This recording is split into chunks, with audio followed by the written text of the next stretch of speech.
Bah alors, on va s'écouter Michel Barnier, comme ça va nous laisser le temps qu'il faut pour digérer tout ça avec Gilles Boulot et Anne-Sophie Lapix. Ah, j'aime bien ce plan. Français que je rencontre tous les jours, la semaine dernière encore à Limoges ou dans la rue, qui ont... Le fameux Français qu'on rencontre tous les jours, hein. C'est toujours le même. Il est toujours partout, et toujours là au bon moment, et il te dit toujours ce que tu veux entendre. Il est incroyable, ce Français. J'y suis arrivé il y a 3 mois, le 5 septembre, en me disant que je pouvais partir le lendemain matin parce que la situation politique est tellement... Ah bah c'est ce qui va arriver, mon gars. C'est rédigé par M. Mélenchon et ses amis. Les 3 pages avec une liste de noms. Et on parle souvent de respect. On a le point Mélenchon qui arrive au bout de 3 minutes d'interview. L'extrême gauche et par M. Mélenchon. L'extrême gauche. Non, pas l'extrême gauche, par la gauche, oui, social-démocrate également. On sait bien que c'est... Ouais, tu sais que ça va mal pour toi quand même Gilles Boulot, il se permet de te reprendre. Récente du groupe d'extrême gauche de faire une proposition que j'ai ici pour abolir le délit d'apologie terrorisme. D'apologie du terrorisme. Oui. Alors c'est pas tout à fait ça. Il mélange évidemment tout.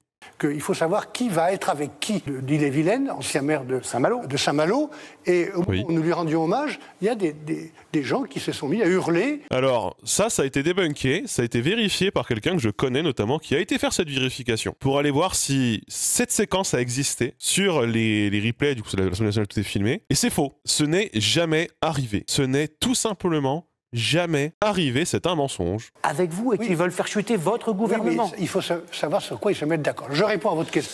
Et d'ailleurs, juste, parce que du coup, il est en train d'essayer de nous faire un scénario de, en fait, LFI, RN, même combat. Alors, je pourrais revérifier exactement concernant cette législature précisément. On avait les chiffres de la législature précédente, mais LR et le RN, ce sont les partis qui votent le plus ensemble. Si vous cherchez qui vote le plus en commun avec le RN, c'est LR, c'est pas LFI.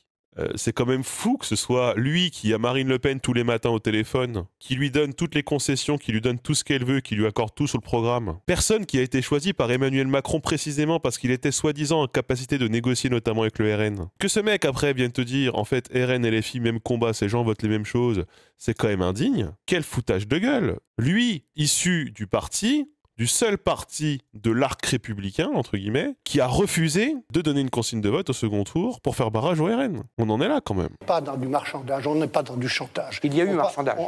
Il n'y a pas de marchandage. Bien sûr qu'il y a du marchandage. L'AME, c'était dans quoi? On a écouté tout le monde. Vous avez précisé d'ailleurs que c'était à Marine Le Pen que vous offriez... Oui, parce que c'est la dernière qui m'en a parlé. Mais Exactement. Et d'ailleurs, pardon, mais tous les dirigeants du NFP ont confirmé l'information selon laquelle Michel Barnier ne leur avait jamais proposé quoi que ce soit, ni discussion, ni accord.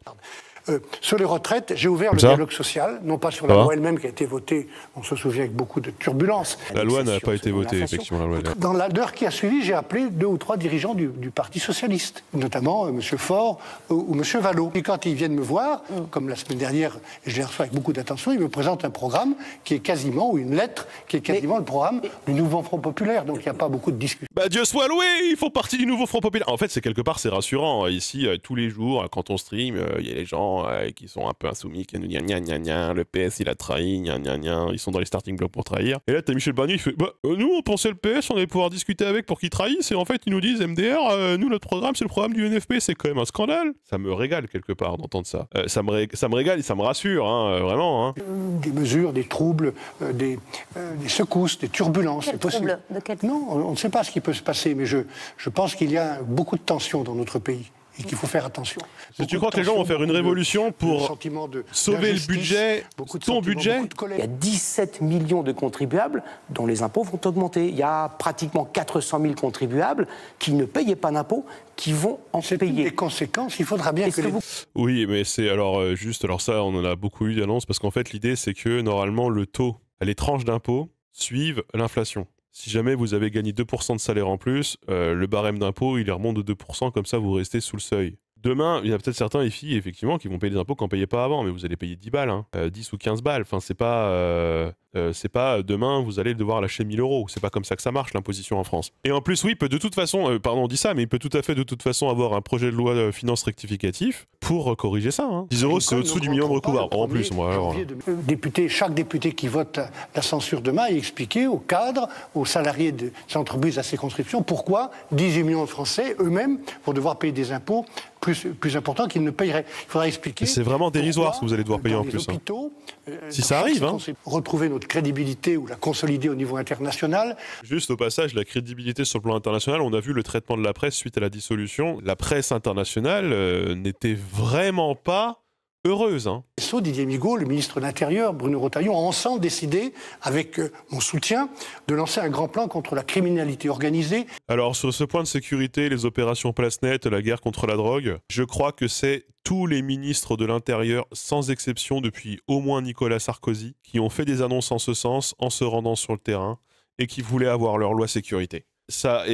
Et on en est toujours là 20 ans plus tard. Donc c'est vraiment pas quelque chose de nouveau, c'est pas quelque chose de révolutionnaire du tout. Je sais plus qui avait fait ce montage en reprenant tous les extraits de paroles et d'annonces des différents ministres de l'Intérieur depuis 20 ans, mais c'était saisissant. Pour apporter un peu de stabilité, ou en tout cas un nouvel élan, on pourrait imaginer la démission du président. Gérald de Gaulle était le chef de la Ve République, c'est lui qui a voulu ces institutions et qui garantissent une forme de stabilité. Bah non, on voit bien que non. Hein. Bah, en fait, on voit bien précisément que le système de la Ve République n'est stable que si tu as la prime majoritaire, c'est-à-dire que ceux qui gagnent sans cesse une minorité de sièges se retrouvent au Parlement en situation de majorité, et donc avec cette prime à la majorité, ils peuvent absolument ignorer toute leur opposition et gouverner sans même y penser. C'est ça le fonctionnement de la Ve République. Il a été élu pour 5 ans, il a la légitimité populaire, il a été clairement élu et il est... Il n'a pas du tout la légitimité populaire. Eh ben incroyable, hein.